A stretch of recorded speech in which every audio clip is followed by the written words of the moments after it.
There's something eerie about a thing that looks human, but is not.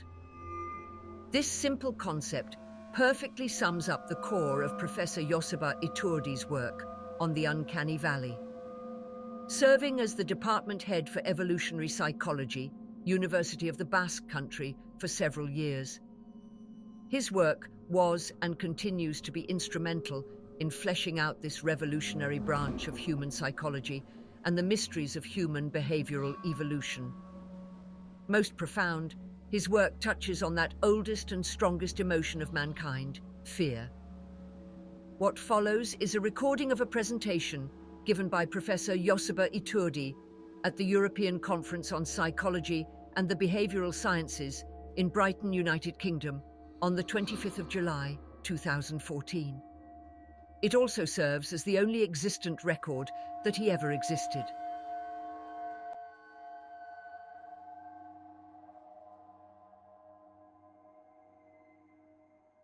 Good morning, everyone.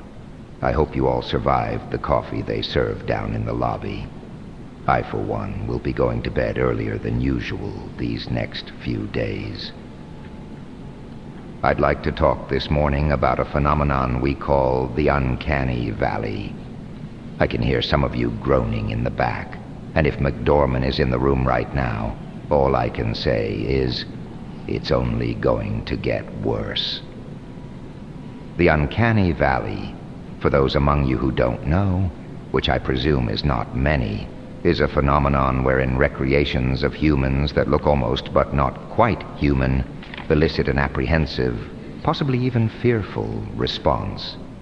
If the thing looks more human, like an actual human, this goes away, and the same applies when it looks less human. You wouldn't, for instance, be afraid of a toaster, or even one of those Japanese robots that seem to serve no function but that of being robots.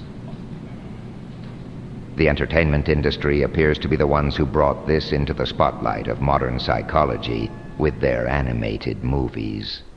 Many characters were close to lifelike, but just not lifelike enough.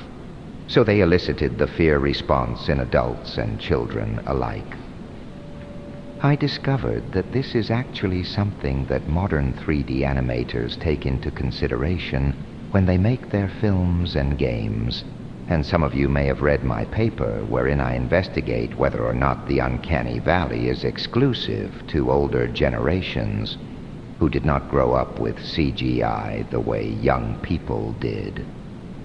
It turned out that there was no generational difference in the discomfort response to images associated with the Uncanny Valley, and this result has been reproduced by several of our esteemed colleagues in the field.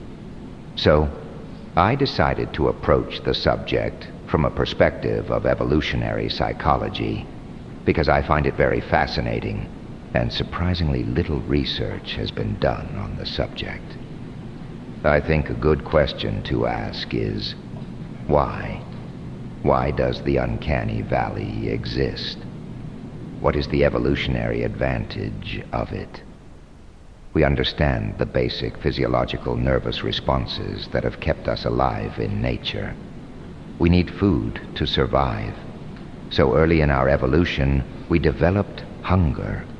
We need to take care that our bodies remain intact. So we have the same thing with pain. This includes simple but ingenious tricks, such as finding bitterness uncomfortable, especially as children.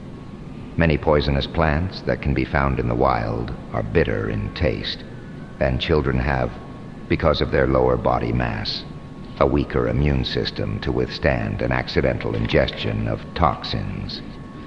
We may be an intelligent species, but these are tools that millions of years of evolution have given us to avoid situations in which we might get ourselves killed. Instinct, if you want to call it that.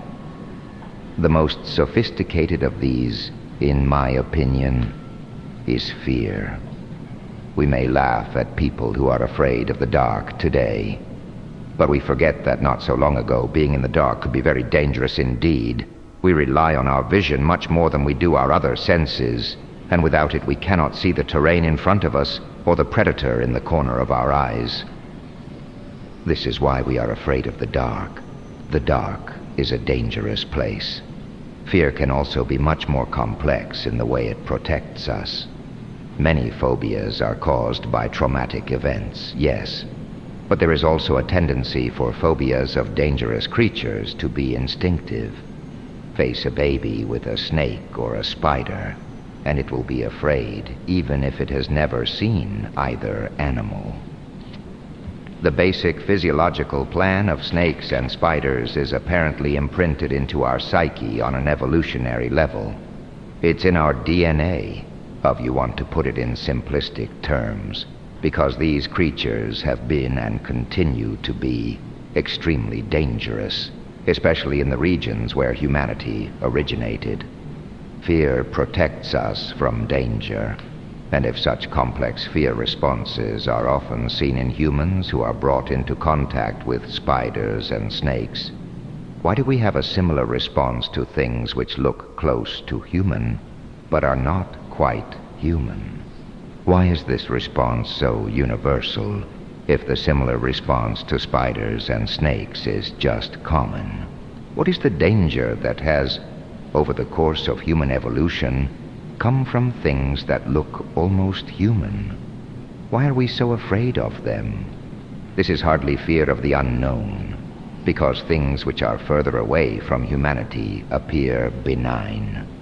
It is present across cultures, across age groups, and even repeated confrontation with it does not alleviate the fear. Phobias, even instinctive ones, can be treated. The uncanny valley cannot. This suggests that whatever the reason for its existence, it has posed a greater risk for our ancestors than venomous spiders and snakes, or whatever dangers lurked in the darkness. Evolution saw fit to allow us to not be afraid of lions anymore, but the uncanny valley remained. However, if you examine the world today, where is this danger? I see none of it. If you look in the fossil record, where has it gone? Archaeological evidence offers little but conjecture, though the archetype of the creature that pretends to be human but is some sort of vile monstrosity is found among all mythologies. We can see, like ripples in a pond, a predator that we cannot begin to properly describe in the very foundations of our psyche. Those among you who are now afraid, and I can tell that there are many, will rationalize that this predator must have been driven to extinction if he no longer exists. But do not let fear blind you from the truth that this is not how evolution works. Any species that is driven to extinction does not simply disappear. It leaves behind populations that are adapted to survive the factors that drove to the extinction of its cousins. If we assume that the uncanny valley developed so we could recognize these predators, it is clear that we can no longer do that. Additionally, there are not many predators around today that are just on the foreign side of the uncanny valley. The overwhelming evolutionary pressure on these beings would have been to look more like us, so we would no longer recognize them as different.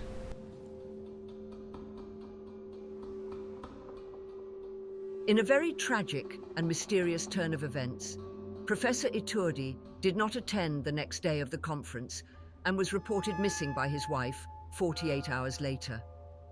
His contributions were stricken from the official record of the conference, and old colleagues will deny having ever heard of him to this day. How this recording even became public is a mystery. The accepted origin is that a former student who also happened to attend the conference recorded Professor Iturdi and then uploaded the recording online for reasons unknown.